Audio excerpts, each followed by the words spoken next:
doing a show is already like a pretty like amazing thing. You know, to do something completely without subject matter is already a lot of work and a lot of passion. But then when you know you're not going to do it over and over again, like sing a song over and over again, you want it to be different songs to be about different things that mean something. Like you know, like either on a personal or intellectual or kind of ethical level. And we try and kind of tread lightly, but without like avoiding things, you know, try not to escape from anything all the time, some of the time.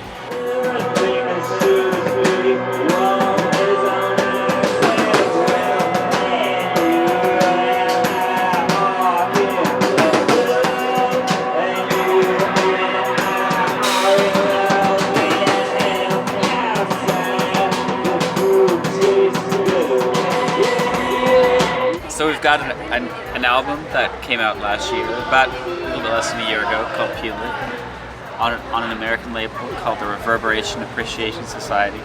And we've been really excited. We worked on it for about 2 years before it was finished.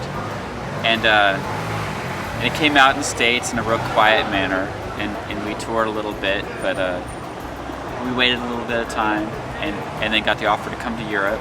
But the album isn't in Europe. We thought, well, we'll bring the album with us and we'll sell the album as we go. But we didn't have any copies of it. We brought everything we brought had. all the copies we sold we had it out and so sold quickly. them out the first couple days. So then the record label sent us some more boxes of records so we could promote the record in Europe. But the records are stuck in customs somewhere. Nobody knows where. So now we have no vinyl. Promoting a record that doesn't have any distribution in Europe, that we don't actually have any copies of in Europe. So it's just us. So Yeah. whatever we do T-shirts. is the album. If we play spoons, that's the album.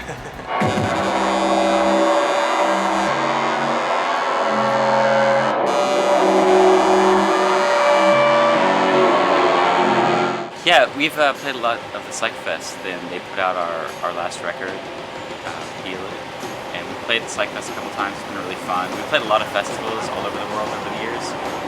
And right now, I don't know, when we get back with our tour, we're going to see what's in the email, but our internet's very slow on the road, so.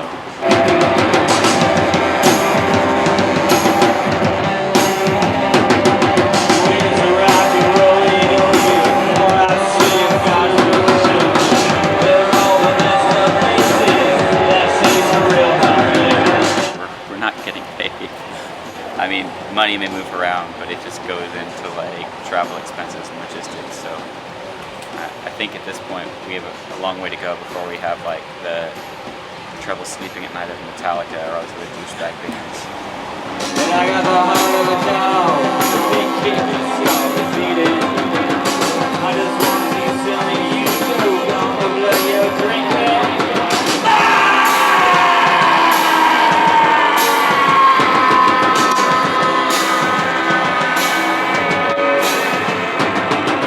That's the thing, those things are problematic, like a lot of those, even the good websites, like not to talk about the big corporate kind of like I don't know, exploitative websites like that take, you know, like that pay artists nothing, but the ones that are a bit more direct, the problem is publicity, because you can have a record on any number of these sites and 5 people may care or 100 people may care, but I think a lot of people are still operating on a completely corporate level where they just want things to be fed them through a bottleneck source, through a filter, through some sort of like quasi-corporate middleman.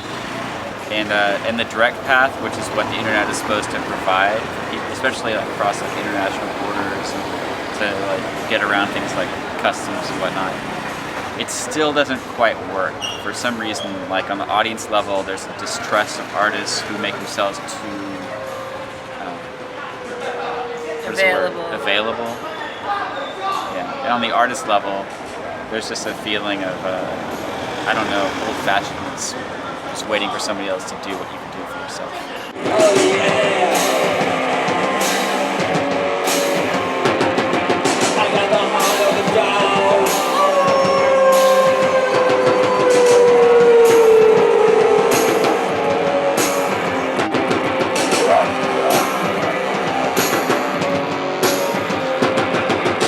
Internet activism criticism is actually doing something. Like people adopt an attitude because they do this thing and it's illegal a little bit, whatever, but they still support the band just because they play it for their friends, they give a shit. And, you know, it's hard to get people to do that, so internet downloading is great for that, just getting people to give a shit, know something. But then everybody thinks that they're a part of this movement that shares and builds and supports, but it doesn't exist. And everybody just assumes that it does because they have this feeling and it's shared on internet. But they don't really go out and make it.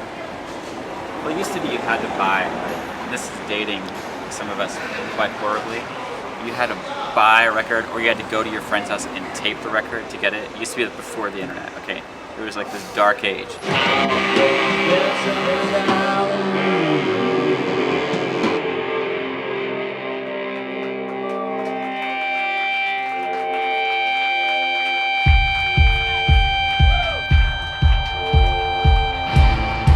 You think, I have access to everything the world produces, and now I'm an adequate judge of everything that's ever been produced. And that's the kind of mentality that has kind of come with like the free downloading, the whole like mindset of it. And I'm not against the thing itself. Like, I don't even care. I don't think we care that much if people like download our record, because they do. And some people may download the record and then come to the show and like see if they like it or not. But a lot of people just kind of sit back and have decided that they're experiencing the world via their computer interface, and I think that's a bit of a wanting format for a living.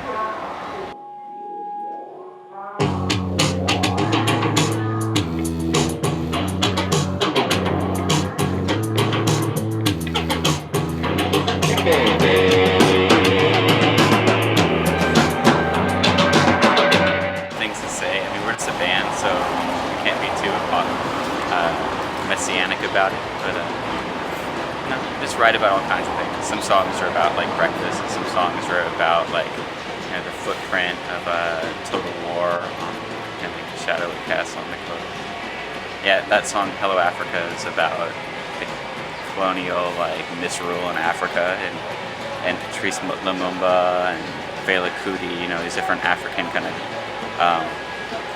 indigenous like heroes that kind of just gave the finger to power and really like kind of, I think, at least vitalized the imagination of the country. Hopefully did some real activist work.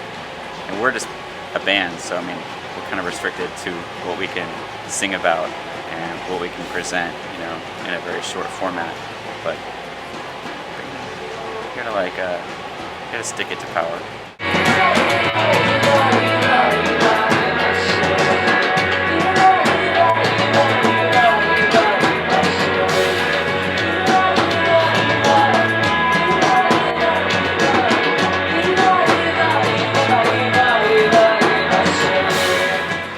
I've been listening to a lot of T-Rex lately. It's been in my brain, but I don't know. It's just the first thing that comes up right now.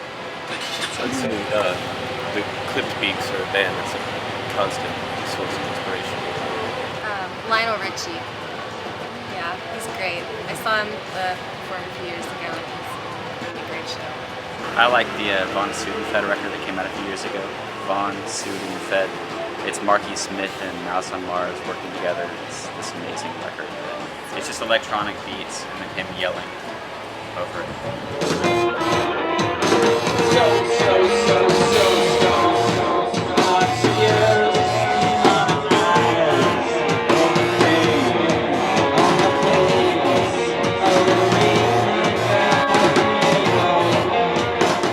We're constantly just doing different versions of music because the idea of bands are pretty magical, and then sometimes they get limiting. Like, you can't play so many times in a town. We used to just tour all the time, but it's a real like exhausting thing to always be having to go on tour. It costs like a whole disruption and upheaval of your life. So we've done lots of different bands, stay busy all the time. You know, just doing music and committing to things we care about rather than waiting for a promoter to give us the go-ahead to set up a show, whatever kind of little misstep. And